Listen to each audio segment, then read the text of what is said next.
श्री नंद वृंदावनी, हर क्षण सेवा की ओर।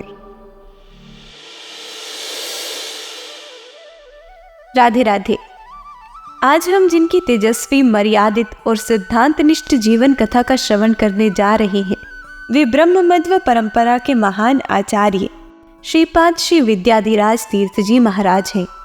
वे ऐसे महापुरुष थे जिनका जीवन शास्त्रनिष्ठ आचरण, गहन साधना और संप्रदाय सेवा का उत्कृष्ट उदाहरण रहा। आपका सेवा काल सन 1269 से 1412 तक माना जाता है। इस अवधि में आपने द्वैत वेदांत के सिद्धांतों की रक्षा, प्रचार और सुव्यवस्थित परंपरा निर्वहन में महत्वपूर्ण योगदान दिया। आपके परम पूज्य गुरुदेव मध्व दर्शन के महाविद्वान, टीकाकार शिरोमणि श्रीपाद श्री जयतीर्थ जी महाराज थे। गुरु कृपा से आपने शास्त्र, तत्व ज्ञान और अनुशासित वैराग्य में दृढ़ता प्राप्त की और उसी आलोक में संप्रदाय की सेवा की।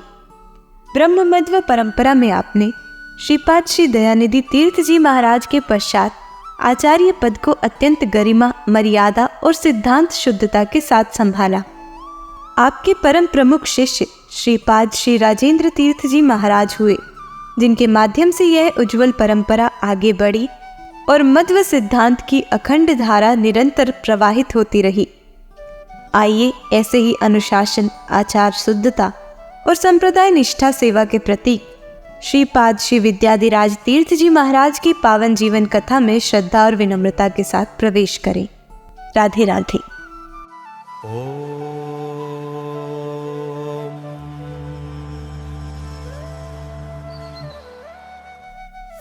श्रीपाद विद्याधिराज तीर्थ जी, द्वैत दर्शन के अमरदीप, एक अद्भुत ब्रह्मचारी का उदय। श्री विद्याधिराज तीर्थ जी का जन्म सन 1259 ईस्वी में हुआ। उनका आरंभिक नाम कृष्ण भट्ट था और उनके गुरु आचार्य ने उन्हें नरसिंह शास्त्री नाम दिया।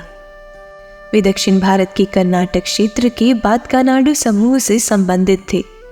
उन्होंने ब्रह्मचारी आश्रम से सीधे संन्यास आश्रम में प्रवेश किया।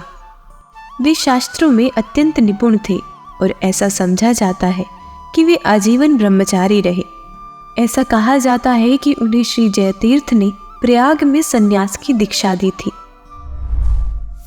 श्रीपाद विद्याधिराज तीर्थ जी की उत्तर भारत यात्रा और भीमा नदी में गंगा देवी का दिव्य प्राकट्य। एक बार श्री विद्याधिराज तीर्थ अपने कुछ शिष्यों के साथ भारत के विभिन्न भागों की यात्रा पर निकले। यात्रा के दौरान वे महाराष्ट्र राज्य के एक स्थान पर पहुंचे जो भीमा नदी के तट पर था। वहां से वे काशी जाकर गंगा स्नान करने का विचार कर रहे थे।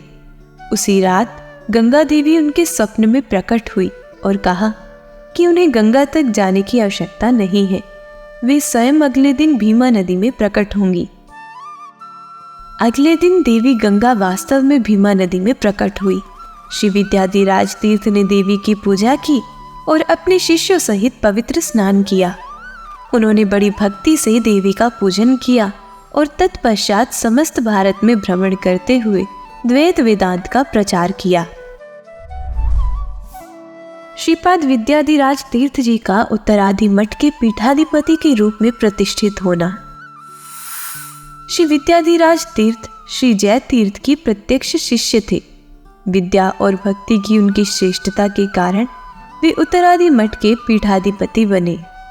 उनके शासनकाल की तिथियों को लेकर कुछ मतभेद है, किंतु अधिकांश अभिलेखों के अनुसार उनका पीठाधिपत्य काल 1388 से 1412 ईस्वी के बीच माना जाता है।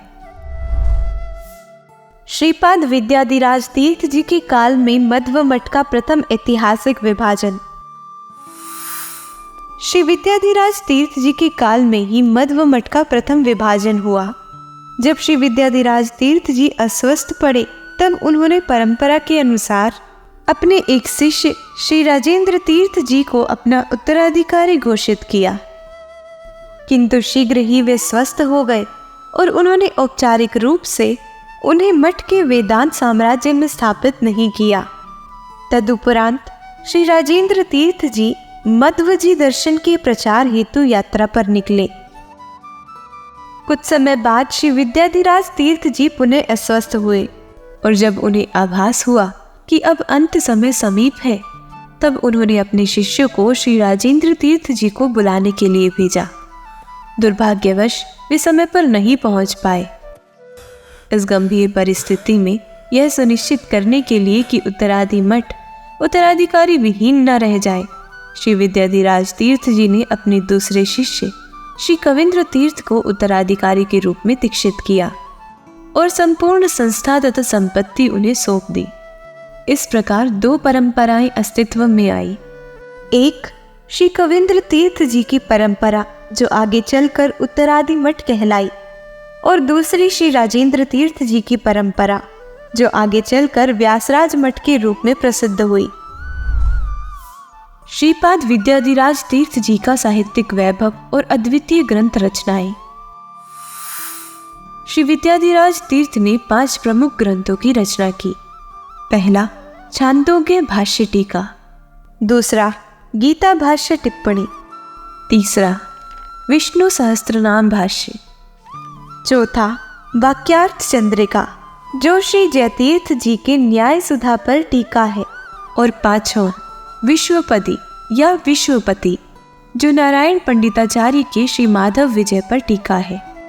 उनकी गीता विवृत्ति की पांडुलिपियां अब देवनागरी लिपि में मैसूर ओरिएंटल लाइब्रेरी में उपलब्ध है। आचार्य मध्व ने गीता के सभी श्लोकों का अर्थ नहीं लिखा था, इसलिए श्री विद्याधिराज तीर्थ जी ने शेष श्लोकों का भी अर्थ दिया। उन्होंने गीता भाष्य और गीता तात्पर्य निर्णय का अनुसरण करते हुए व्याख्या प्रस्तुत की। यह भी प्रतीत होता है कि वे विष्णु सहस्त्रनाम पर व्याख्या लिखने वाले प्रथम द्वैताचार्य थे। इस ग्रंथ में उन्होंने विश्वम शब्द के ही 12 से अधिक अर्थ बताए हैं। श्रीपाद विद्याधिराज तीर्थ जी की ब्रह्मलीनता और एर्गोला में स्थित पावन वृंदावन। श्री विद्याधिराज तीर्थ जी ने इस धरती पर लगभग 143 वर्ष तक दिव्य जीवन व्यतीत किया। उनकी वृंदावन समाधि कर्नाटक राज्य के यादगीर जिले के एर्गोला नामक स्थान पर स्थित है। उनकी आराधना तिथि प्रतिवर्ष वैशाख शुक्ल तृतीया को मनाई जाती है। श्रीपाद विद्याधिराज तीर्थ जी की शाश्वत महिमा और अमर विरासत। श्री विद्याधिराज तीर्थ केवल एक आचार्य नहीं थे, वे द्वैत दर्शन की अखंड ज्योति थे, जिन्होंने ज्ञान, भक्ति और वैराग्य की त्रिवेणी को अपने जीवन में साकार किया। उनका जीवन इस सत्य का प्रमाण है कि जब कोई साधक पूर्ण समर्पण और निष्ठा से भगवान और गुरु के मार्ग पर चलता है, तब उसका नाम अमर हो जाता है। उन्होंने न केवल अपने शिष्यों को उपदेश दिया, बल्कि अपने आचरण से यह दिखाया कि वेदांत का वास्तविक अर्थ जीवन में जीना ही है। उनकी भक्ति में गहराई थी, उनकी बुद्धि में प्रकाश था और उनके वचनों में करुणा और स्थिरता का अद्भुत संतुलन था। मध्व परंपरा के विस्तार में उनका योगदान अमूल्य है।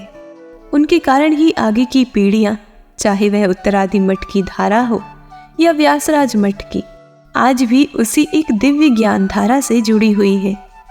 उनका नाम सदा श्रद्धा से लिया जाएगा, क्योंकि श्री विद्याधिराज तीर्थ का जीवन इस संसार को यह सिखाता है कि सच्चा आचार्य वह है जो अपने जीवन से शास्त्रों को जीवंत कर दे।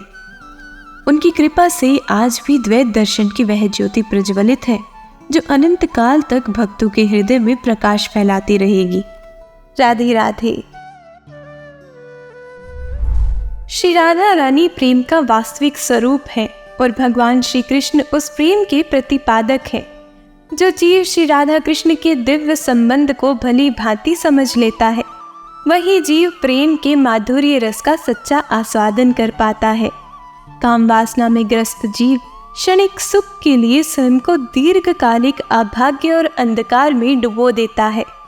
इसके विपरीत श्री राधा रानी की आत्मकथा जीवन को प्रेम पूर्वक जीने का अद्भुत उदाहरण है।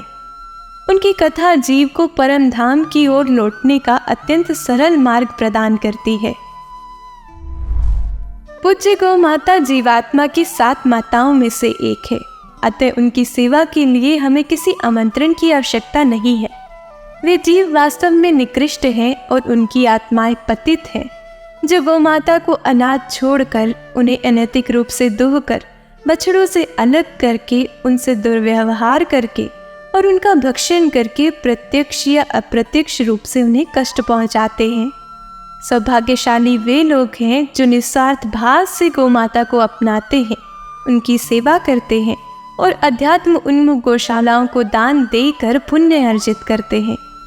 राधे राधे। ऐसी और आध्यात्मिक वीडियो देखने के लिए हमारे चैनल को सब्सक्राइब करें और नई वीडियो सबसे पहले देखने के लिए नोटिफिकेशन बेल दबाएं। राधे राधे।